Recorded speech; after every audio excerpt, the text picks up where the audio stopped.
जय हिंद साथियों, आप सभी लोगों का दिनेश्वर IT में एक बार बहुत बहुत स्वागत है। जैसा कि आप लोग पता है, हम जब भी आते हैं कोई नई जानकारी नई अपडेट के साथ आते हैं। आज हम बात करने वाली मेहमान प्रतियोगिताओं की सेकंड लिस्ट के बारे में, यानी जो विकलांग कैटेगरी की जो सेकंड लिस्ट है उसके संबंध में बात करेंगे।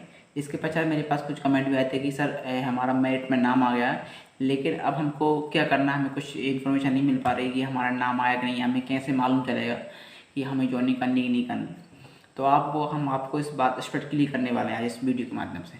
इससे पहले आप लोग हमारे चैनल पहली बार आए, नए आए, तो आप लोगों को निवेदन है चैनल को सब्सक्राइब करना है और बेल आइकन क्लिक करना ना भूलें, ताकि आप सभी लोगों को इस संबंध इन्फॉर्मेशन है या जानकारी है वो हमारे यूट्यूब चैनल के माध्यम से आपके पास तुरंत आती रहे।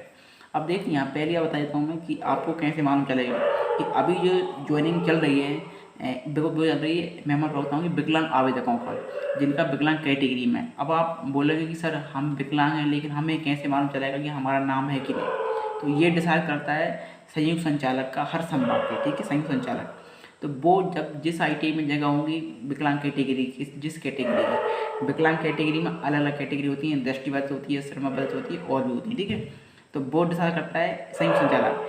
अब जिस भी ITI में, जिस भी ट्रेड में उसकी जगह होगी विकलांग की, तो वो जेडी संयुक्त संचालक होते हैं, वो लिस्ट भेजते हैं जिस ITI में जगह है उस ITI में कि आप इस आवेदक को बुलाइए और आप यहाँ ज्वाइन करवाइए, ठीक है। यदि वो आवेदक ज्वाइन नहीं करता उस ITI में, तो फिर वो रिक्त सीट रह जाती है, ठीक है, वो सीट हो जाती है रिक्त।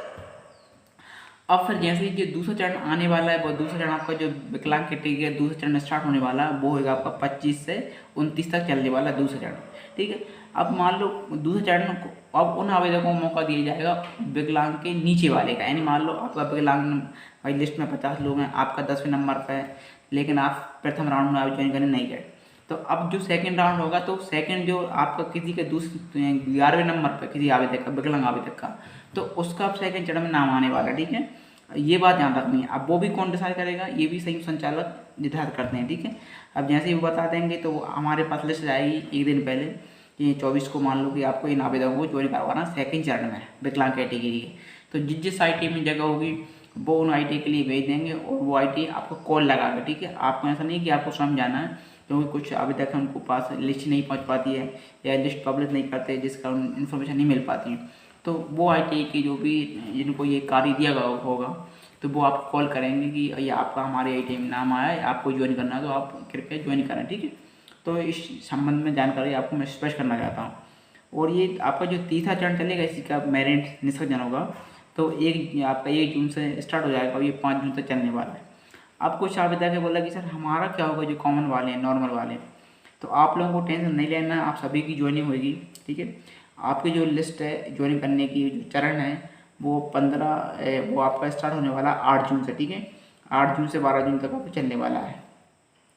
इसकी जो लिस्ट है, इसकी कोई लिस्ट नहीं आती है, अगल से लिस्ट आती है विकलांग वालों की, यानी जो जिनके आवेदन को नाम आते हैं उनके नाम लिखे रहते हैं, ITI का नाम लिखा रहता है, उनकी कैटेगरी लिखी रहती है, तो ये आती है विकलांग तक। लेकिन जो आपका कॉमन है, कॉमन सूची, उसमें कोई नाम नहीं आती। उसमें जो मेरिट सभी के लिए दिख रही है स्कोर व्यू पे जाकर, उसी में से आपको ज्वाइन करना है।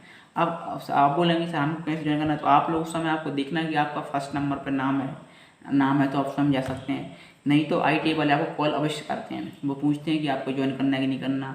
यदि आप नहीं करते तो दूसरे आवेदक को वो कॉल कर लेते हैं, ताकि वो लोग ज्वाइन कर सकें। मान लो कोई मना कर देता है कि भाई मैं दूर हूँ, मैं नहीं आ पा रहा हूँ, या मैं कहीं कार्य रहता हूँ, क्योंकि इसमें जो लिस्ट है इसमें सभी कोई कार्य रहता है, कोई दूर की वजह से नहीं करता ज्वाइन, ठीक है, कोई माहौल देख के करता है, तो ये पूरी इन्फॉर्मेशन रहती है इसमें, अपने हिसाब से आप सब काम करते हैं इसमें।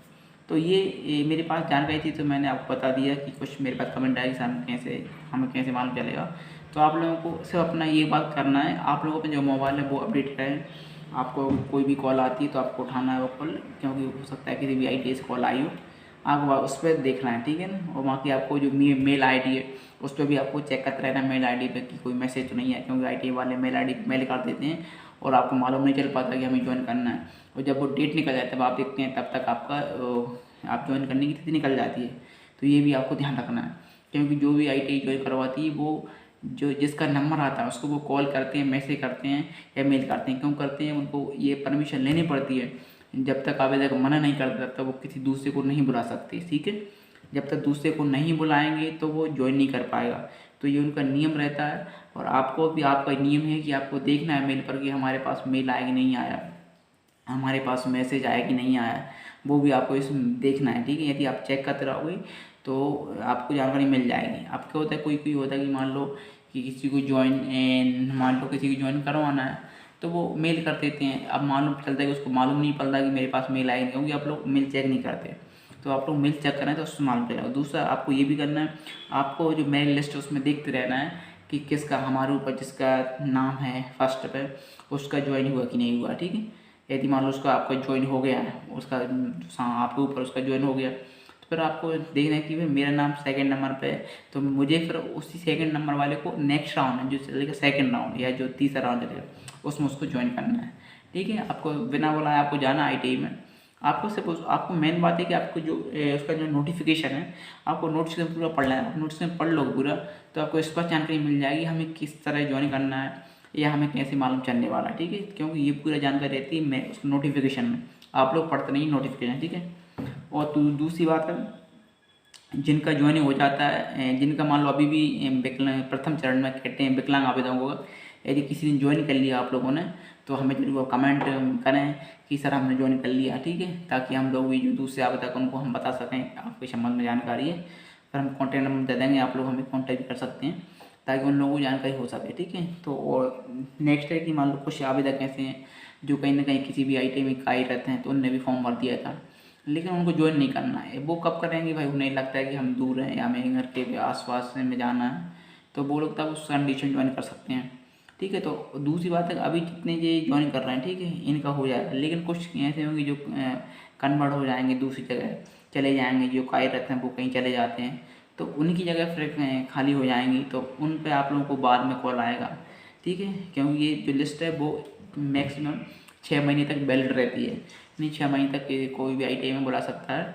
या मान लो कुछ आवेदक ऐसे हैं अभी जो कार्यरत हैं, कुछ शिक्षक ऐसे हैं कि जिनकी कहीं ना कहीं जॉब लग गई है, ठीक है, अभी मतलब नाम भेजने से पहले कहीं ना कहीं जॉब लग गई, तो उनकी जो सीट है वो भी रिक्त रह जाएगी, तो उस सीट पे बुलाना पड़ेगा, ठीक है। तो वो भी आप लोग ध्यान रखें, क्योंकि कुछ ना भी रेलवे ग्रुप डी का है या रेलवे का दिया था मान लो एग्जाम, तो वो लोगों का सिलेक्शन हो चुका है तो वो भी छोड़ने वाले हैं, तो वो समय रखते जाते हैं, जबकि जानकारी नहीं गई लेकिन रखते जाएँ।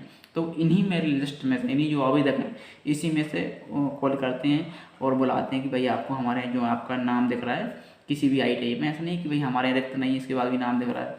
ऐसा हो जाता है कि मान लो आपका इस ITI में कोई कोपा की जगह है, ठीक है, अभी नहीं है, लेकिन कोई कहीं से छोड़ के चला जाता है, तो फिर किसी भी ITI में आपका नाम है तो आपको हम बुला सकते हैं, जो हाँ हमारे JD शहर उनसे परमिशन लेकर कि हमारे यहाँ जगह खाली हुई है, हमको किसी एक मेंबर पर व्यवस्था है कोपा ट्रेड में, तो वो परमिशन दे दे, तो फिर उसी लिस्ट में आते हैं। इसलिए मैं बोल रहा हूँ कि आपको टेंशन नहीं लेना, बैटिंग में आप हो तब भी आपको कहीं ना कहीं सिलेक्शन होने की इसमें संभावना है, और एक बार आपका सिलेक्शन हो जाता है तो आपको अनुभव मिल जाता है और प्लस नॉलेज मिल जाता है, तो कहीं ना कहीं ये काम आता है।